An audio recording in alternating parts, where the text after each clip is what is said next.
from Hollywood, I'm Martin Grove, welcoming you to our Screendollars podcast, Boxoffice Autopsy.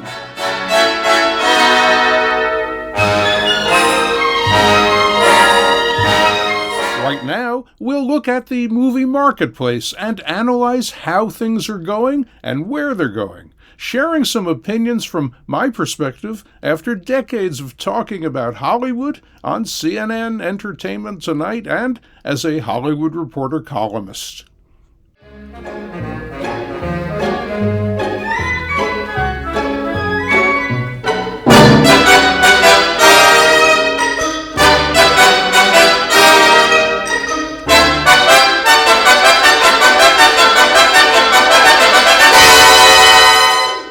It was a bad weekend at the box office, but that's good news. Universal and DreamWorks Animation's The Bad Guys knocked Dumbledore out of first place, opening to an overperforming $24 million, another great reminder that families have come back to theaters. We'll start today by focusing on The Bad Guys, as well as the arrivals of The Northman and the unbearable weight of massive talent, and our Oscar Outlook spotlight will be on Netflix's stock crash and what it could mean for the streamer's future as a Best Picture Oscar contender producer. As for The Bad Guys, the PG animated comedy adventure kicked off to $24 million at 4,008 theaters. That's massively more than anybody was expecting. Exhibs were thinking 10 to 13 million, while the media figured 12 to 15 million. Late in the week, the media bumped that up to 21 to 22 million, but even that turned out to be low. It helps that Bad's playing only in theaters, and that critics liked it, with 85% fresh on Rotten Tomatoes, and audiences gave it 93%, which means great word of mouth. This quick clip shows why people love The Bad Guys.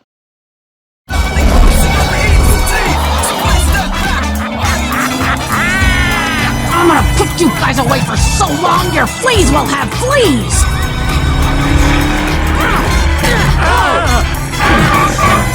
Chicken, you want some cake? You seem a little hangry. Get that thing out of my face before Excuse me, Chief. What?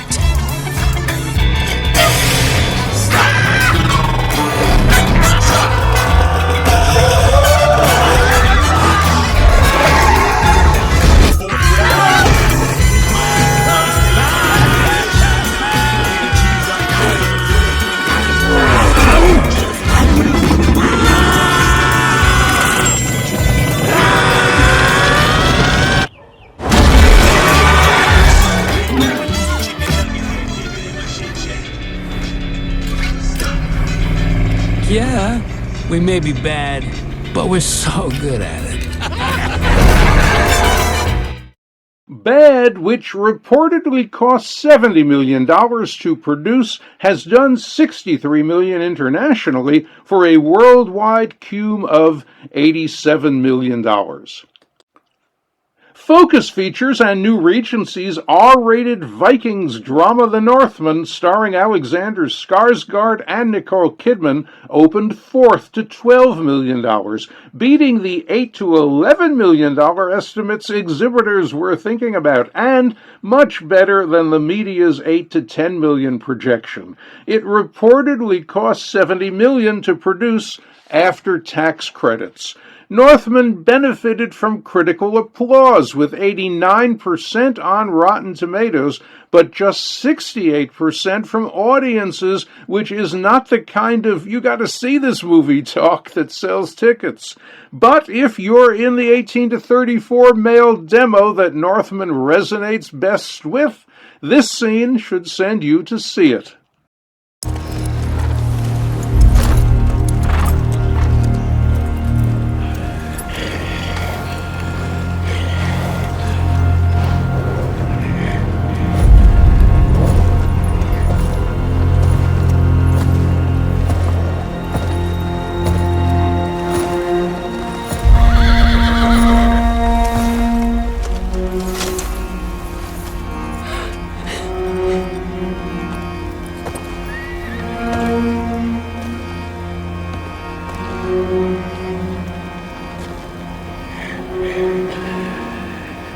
behold your brother's gaze in amazement.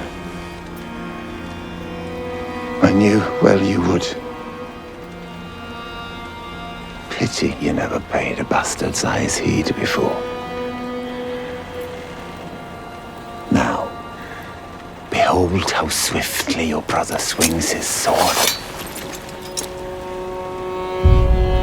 Strike, brother, strike. But know that bearing a stolen ring makes no half-breed a king. Soaked in my blood, 'twill soon be sliding off your arm like a serpent. Your kingdom will not last.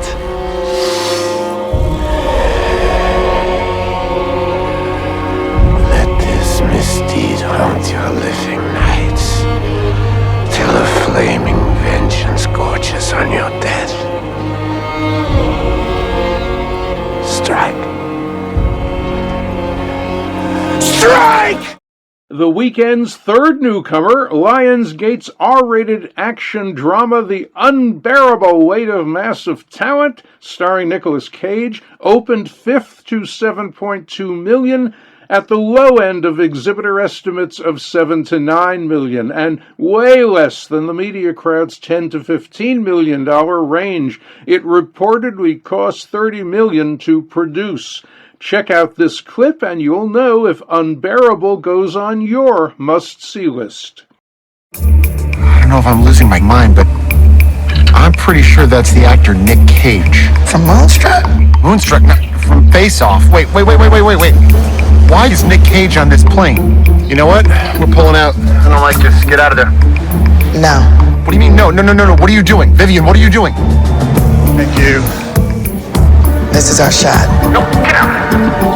Vivian, get the Nicolas Cage, oh my God, you're so my friend. I love you. Oh, thank you. Oh, me and my nephew Raymond just watched Croods 2. Dude cracked us up. Can I get a selfie? Sure. Oh, no, I like that movie too. Yeah, you did so good in that movie, man. You. I made that movie with Emma Stone. You It's did? one of my favorites. Well, you were the best. Oh, thanks. We look good. Say hi to your nephew for me. Okay. Raymond. Yeah. Okay. Thank you. All right. Bye. Critics liked Unbearable with 89% on Rotten Tomatoes, while its audience score was an okay 87%.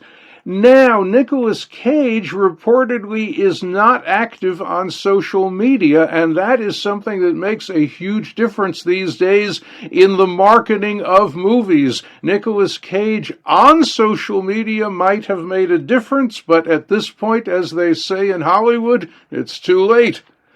Meanwhile, as expected, Dumbo tumbled in weekend 2. Warner Brothers and Heyday Films' Fantastic Beasts: The Secrets of Dumbledore dropped 67% from first to third place with $14 million, and a domestic cume of $67.1 million.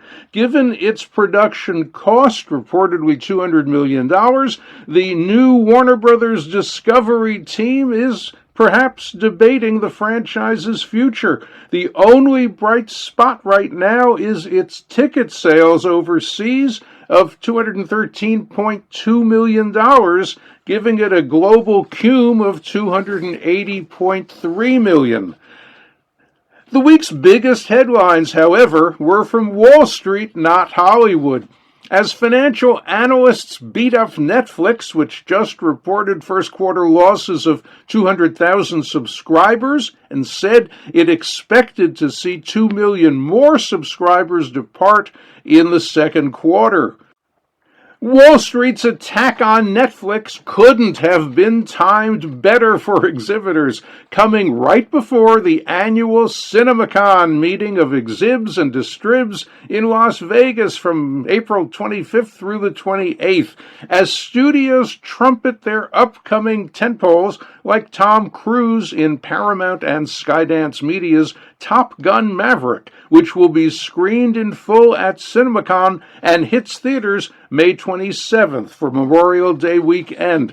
Exhibs will breathe easier, seeing the street turn against streaming just as it did against exhibition during COVID's darkest days.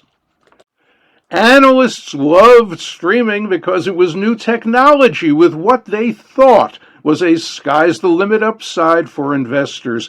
That was when most movie theaters were shut to keep the public safe, although airlines could still pack people in like sardines.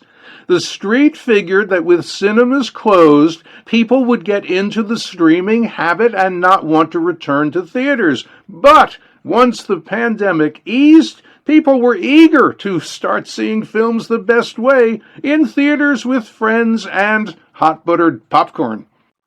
Younger men were the first to come back, opening Sony and Marvel's Spider-Man No Way Home to just over $260 million last December.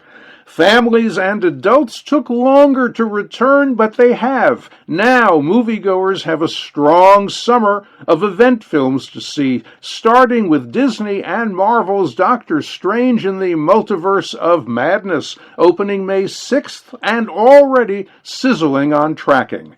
Meanwhile, Netflix just saw $54 billion of its market capital wiped out because Wall Street has zero tolerance for being wrong.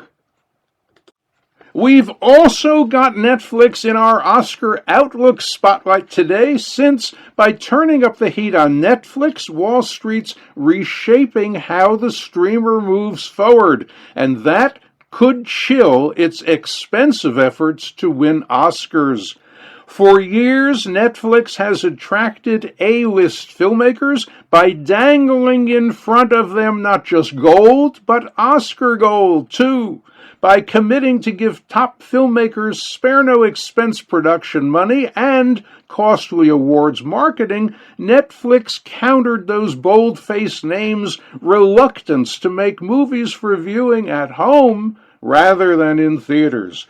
With skilled in-house awards marketers and robust budgets to spend, Netflix has had many top Oscar contenders, like Alfonso Cuarón's Roma, 10 nominations in 2019, Martin Scorsese's The Irishman, 10 nominations in 2020, David Fincher's Mank, 10 nominations in 2021, and Jane Campion's The Power of the Dog, 12 nominations in 2022. They were all front runners, but none of them won Best Picture. Until this year, when Apple TV Plus won for Coda, the media always explained that no streamer had ever won Oscar's top prize. Looking ahead, Netflix will likely find a way to get back in the street's good graces, perhaps by running ads, releasing some films for limited theatrical runs, streaming live sports, adding video games, and squeezing the last dollar out of subscribers' passwords. But its wildly expensive Oscar game now seems less important to its future. Next weekend will be the calm before the storm, May 6th, when Disney and Marvel's Doctor Strange in the Multiverse of Madness opens to what could easily be north of $125 million or more, or quite possibly much more. As for next weekend, the only wide release will be Briarcliff and Open Road's R-rated action thriller Memory, a hitman tale from Martin Campbell, director of the 2006 Bond film Casino Royale, and starring Liam Neeson. Tracking shows strong definite interest scores from men, as you'd expect. Men over 25 are the top demo at 11 points over norm, and men under 25 are next best with 7 points over norm. Early media projections are in the modest $3 to $5 million range. Even though we're only hearing this quick scene from memory, you'll know if you're going to be there opening weekend. A 13-year-old been relocated to a group home. Was I here last night? Yes, what's wrong? You sure? Hugo thinks he's a pro settling scores. Trafficking, Vincent Sierra. I can't keep doing your job for you. Who is this? You're too slow to make them pay. What they did to children, they're not doing anything about it. He's taking out the traffickers that we couldn't.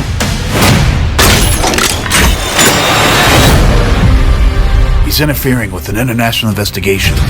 You said he wasn't going to be a problem. I've done crazy things. Why don't you and I just have a talk? I know you're not well. No time for that. If I'm dead, you'll never know the truth. Stand down! I want to believe that you're a good man, Vincent. If I can't finish this, you have to. But they have to be punished. Which side of this do you really want to be on? I want justice. And that wraps things up for today, but please join us again next week on Box Office Autopsy to find out how Memory opens and how well this weekend's trio of newcomers holds up. For now, thanks very much for listening.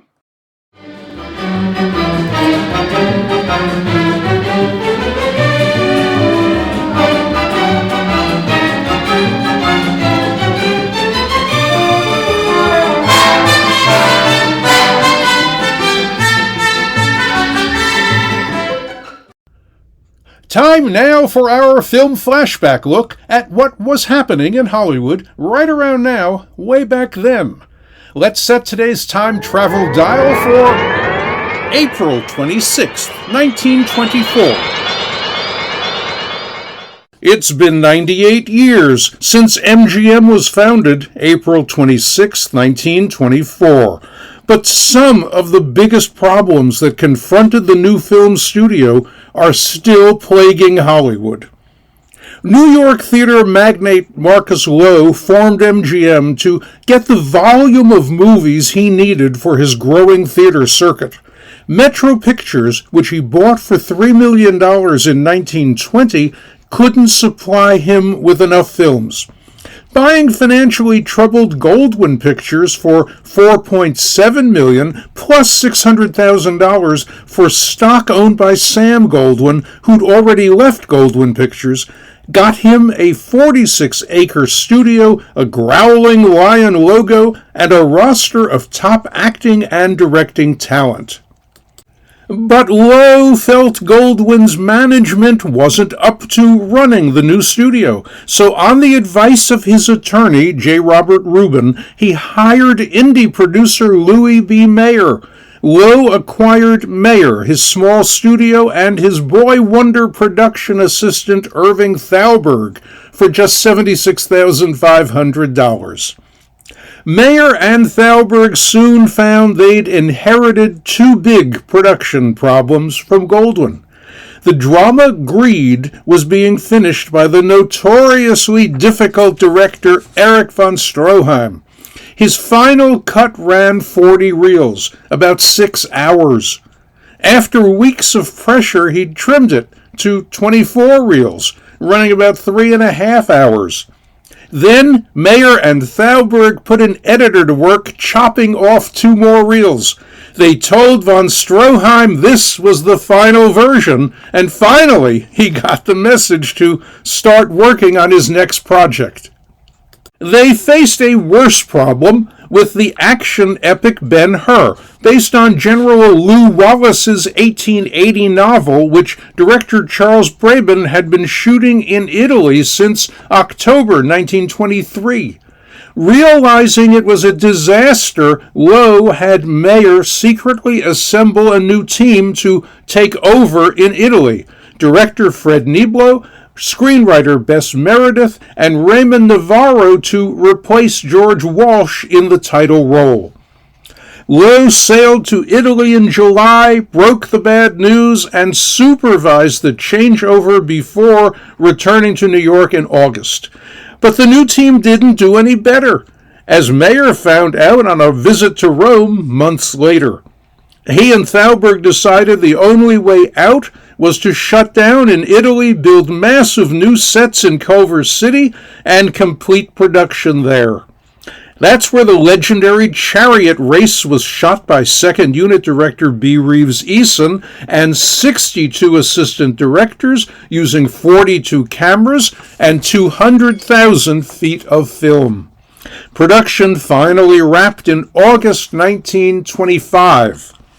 Ben-Hur wound up costing nearly $4 million, over $60 million today, making it Hollywood's most expensive silent movie. Its worldwide release brought MGM $9 million, but thanks to Goldwyn's very expensive original deal for the film rights, it didn't return a profit until it was re-released in 1931.